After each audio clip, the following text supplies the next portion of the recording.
فبأي آلاء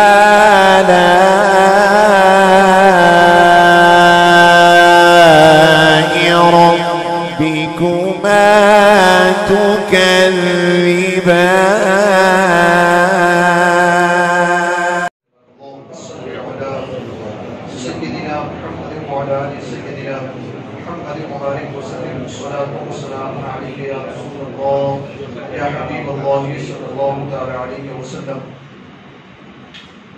تو تفصیلاً ایک بات کا حکم اور ایک بات کا جواب بھی بتا دیا کہ جہاں کفار مکہ نے نبی آخر الزمان سرکار صلی اللہ تعالی علیہ وسلم کو شاعر کہا، اللہ اکبر، وہاں اللہ تبارک و تعالی نے آپ کی طرف سے جواب بھی عطا فرمایا اور حضور صلی اللہ تعالی علیہ وسلم کی عظمت و شان کو بھی بیان فرمایا کہ ہم نے جو نبی بھیجا ہے اس نبی کی شان کے لائق نہیں کہ وہ شعر کہے، ہاں شعر کا علم وہ ضرور جانتے ہیں. ہاں ہم نے روک دیا ہے کہ آپ محبوب شعر نہ کہیں تاکہ جن کے سامنے آپ قرآن پڑھتے ہیں کہیں وہ لوگ قرآن کو اور شعر کو ملا لیں اور گمراہ اس انداز سے ہو جائیں کہ وہ قرآن بھی شعر ہے اور آپ نے جو شعر کہا. اس بنیاد پر آپ کو یہ حکم ہوا کہ محبوب شعر نہ کہیں، باقی رہا شعر کا علم تو حضور صلی اللہ علیہ وسلم اسے جانتے ہیں. اس کے بعد قرآن مقدس کے حوالے سے کہا یہ شاعری ہے، تو قرآن مقدس کے حوالے سے بھی اللہ تبارک و تعالیٰ نے فرمایا کہ یہ کیا ہے، کہا یہ نصیحت ہے، کھلی ہوئی روشنی ہے کہ اس کے اندر بندہ اپنی منزل کی طرف نکلتا ہے تو اس کی روشنی میں وہ آسانی کے ساتھ اپنی منزل تک پہنچ جاتا ہے. پھر اب اس کی بات کی مزید وضاحت ہوتی ہے کیا، لِيُنذِرَ مَنْ كَانَ حِيًّا وَيَحِقَّ الْقَوْلُ عَلَى الْكَافِرِينَ، تاکہ اس کے ذریعے آپ ڈرائیں ہر کوئی ایسے شخص کو جو زندہ ہے اور کافروں پر بات ثابت ہو جاتی. کیا ڈرانے والے سے مراد کون ہے؟ کہ قرآن مقدس سے ڈرائیں جو نصیحت ہے، جو کھلی ہوئی روشنی ہے، یا پھر محبوب آپ خود ہیں کہ آپ کھلم کھلا لوگوں کو حق کی دعوت دینے والے ہیں، سچائی کی طرف بلانے والے ہیں، اپنے ایک رب کی عبادت کی طرف لوگوں کو لانے والے اور ہدایت کا پیغام دینے والے. تو آپ ڈرائیں انہیں، کنہیں؟ کہ مومنوں کو ڈرائیں اس اعتبار سے کہ وہ گناہوں کو چھوڑ کر کے اپنے رب کو راضی کرنے لگے.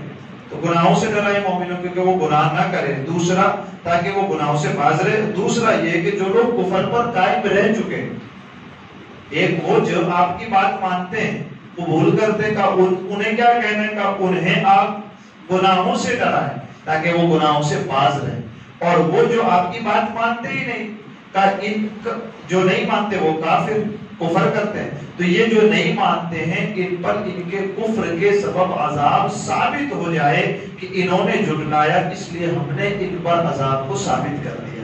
انہوں نے ہماری بات نہیں مانی، نبی کا پیغام نہیں مانا، نبی کی بات، نبی کا انکار کیا، نبی کی باتوں کو جھٹلایا، اس سبب سے اب ہم نے انہیں ان کا کون سا کھاتا رکھا کہ انہیں عذاب دیا ہے. اور مومنین جو آپ کی بات مانتے ہیں، آپ پر ایمان لاتے ہیں، ان سے کہیں کہ وہ گناہوں سے باز رہیں تاکہ کل قیامت میں ان کو اللہ تبارک و تعالیٰ بلند سے بلند درجہ عطا فرمائے. پھر اس کے بعد پھر کہا جاتا ہے، کہا پہلے کیسا کہا کہ نہیں دیکھتے سورج کو، چاند کو، رات کو، دن کو، سمندر میں جو کشتیاں تیرتی ہیں ان کو، یہ نشانیاں ہماری نہیں دیکھتے. اتنا سارا دیکھنے کے بعد بھی وہ ہماری قدرت پر اور ہمارے ایک ہونے پر ایمان نہیں لاتے. پھر دوبارہ اللہ تبارک و تعالیٰ یہاں کہتا ہے کیا کہ ہم نے ان جانوروں کو پیدا کیا، انسان کے ساتھ یہ جو جانور ہیں ان کو پیدا کیا. کہ نہیں دیکھتے ان جانوروں کو کہ ان کو پیدا کیا ہم نے، لیکن پھر انسان کو اس کا مالک بنا دیا. بے ہر جانور کا مالک یہ نہیں کہتا یہ میرا جانور ہے، تو کہا پیدا ہم نے کیا جانور بھی، لیکن اس پیدا کرنے کے بعد ملکیت یعنی مالک ہونا بھی انسان کو بنا دیا. کہا اس کے مالک تم ہو کچھ دنوں کے لیے، ٹھیک. اس کے بعد کا اس میں نفع کیسا کہ اس کو کبھی تم سواری بنا لیتے ہو، اس کے ذریعے تم ایک جگہ سے دوسری جگہ چلے جاتے ہو. پھر کہا سواری نہیں بنانی، کہا اسے کاٹ کے اس کا گوشت استعمال کر لیتے ہو، کہا وہاں بھی فائدہ. کہا یہ بھی نہیں کرنا ہے، کہا کٹ گیا اس کی کھال کا، اس سے کبھی تم فائدہ اٹھاتے ہو. کہا اس کے بعد بھیڑ وغیرہ کے، اس سے بھی تم فائدہ اٹھاتے ہو، تو کتنے سارے فائدے تمہارے لیے رکھے. اتنا نہیں کہ پانی اس میں سے دودھ نکلتا ہے، کیا تم اس سے بھی فائدہ اٹھاتے ہو؟ ہر جانور کو دیکھو کہ کتنے سارے ہم نے اس میں فائدے رکھے ہیں. اگر ہم ان فوائد کو روک لیتے تو کون ہے جو آپ کو اس کے فائدے اٹھانے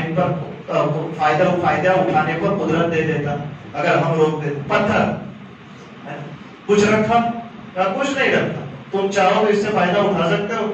نہیں اٹھا سکتے. کہا اس جانور کو بھی پتھر کی طرح کر دیتے تو مالک بھلے آپ رہتے لیکن پتھر کی طرح کر دیتے، کہا کچھ نہیں ہوتا. کہا تو یہ نشانیاں کیوں نہیں دیکھتے ہماری کہ ہم نے تم سے جدا پیدا کیا، جدا پیدا کرنے کے بعد تمہیں اس کا مالک بھی بنا دیا، اور مالک بنانے کے بعد کتنی ساری چیزیں رکھی کہ جانور ایک ہے اور فائدے ہزاروں ہیں، فائدے انیک ہیں. تو کہ اس کو جان کر، اس کو دیکھ کر بھی تم نہیں مانو گے. وہ جو ہے نا کیا سورج کا تم سے ہزاروں کلومیٹر دور ہے، اس کی مثال دی. چاند کا وہ بھی ہزاروں کلومیٹر دور ہے، اس کی مثال دی. پھر رات دن یہ تمہارے ساتھ آتے جاتے، اس کی مثال دی. کہا اب وہ جانور جس کے ساتھ تم چلتے ہو اس کی بھی مثال دیتے. سمجھ رہے نا؟ ایک آدمی ہے جو بڑا پڑھا لکھا ہے، کہا اس کو مثال کون سی دے گی؟ کہا سورج کی دے دے. لیکن ایک آدمی جو پڑھا لکھا نہیں ہے، وہ گائے بھینس چراتا ہے، اس کو کون سی مثال دیں گے؟ کہا اس کو اب وہ والی مثال نہیں دیں گے، کہا گائے بھینس والی مثال دیں گے. مفتی صاحب نے ایک بار تقریر میں کہا تھا نا کہ قرآن مقدس لوگوں کی عقل کے اعتبار سے بھی گفتگو کرتا ہے، ایسی گفتگو نہیں کرتا کہ خالی عقل مند اسے سمجھتے ہیں. کہا وہ باتیں بھی اس کے ذریعے قرآن بیان فرماتے ہیں کہ جو کچھ نہیں پڑھا لکھا ہو، صرف زمین کے اندر اگر اس نے بکریاں بھی چرائی ہو، کہا قرآن مقدس کی آیتوں کو وہ پڑھے تو اس کے لیے بھی وہ ہدایت بن جاتی ہے. کہا تو وہی نشانیاں مت دیکھ، کہا یہ نشانیاں دیکھنا. ایک آدمی جس کا صبح شام دودھ دھونے کا کام ہے، کہ وہ یہ آیت دیکھے نا اللہ تبارک و تعالیٰ نے کیسے ایک جانور کے اندر سے پیشاب اور گوبر کے درمیان سے ایک پاکیزہ دودھ کو نکالا ہے نا. خون اور گوبر کے درمیان سے، خون بھی ناپاک اور گوبر بھی ناپاک، دونوں چیز ناپاک ہے نا. بھئی ہمارے یہاں اگر کوئی چیز کاٹے تو کیا نکلتا ہے؟ خون نکلتا ہے. جانور کو بھی کاٹتے تو خون نکلتا ہے، لیکن اس کے اون آنچل جہاں سے دھویا جاتا ہے وہاں سے جو چیز نکلتی ہے وہ خون ہوتی ہے. کیا یہ قدرت کاملہ نہیں ہے؟ کہ جانور کو اگر ہر جگہ سے کاٹو تو کیا نکلتا ہے؟ خون، لیکن اس کی اس جگہ سے اگر دھو تو نکلتا ہے دودھ. تو یہ ایک انسان ہے جو خون اور جس کے اندر خون بھی ہے، خون کے ساتھ ساتھ گوبر یعنی کہ ناپاک چیزیں بھی اس کے اندر شامل ہے، لیکن وہ ناپاک چیزوں کے درمیان سے ایک ایسی پاکیزہ چیز نکالتے جس سے تم فائدہ اٹھاتے ہو.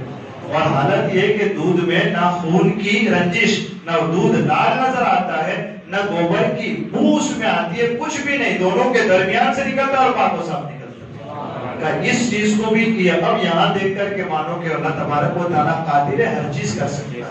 تو اللہ تبارک و تعالیٰ کی قدرت پر پھر استدلال کیا جاتا ہے. سنیں اس کو کہ اللہ تبارک و تعالیٰ فرماتا ہے اولم یروا انا خلقنا لهم مما عملت ایدینا انعاما فهم لها مالکون. اور کیا انہوں نے نہیں دیکھا کہ ہم نے اپنے دستے قدرت سے چوپائے بنائے، چوپائے ان کے لیے پیدا کیے، اور اس کے بعد فهم لها مالکون، تو وہ ان چوپایوں کے مالک بن گئے.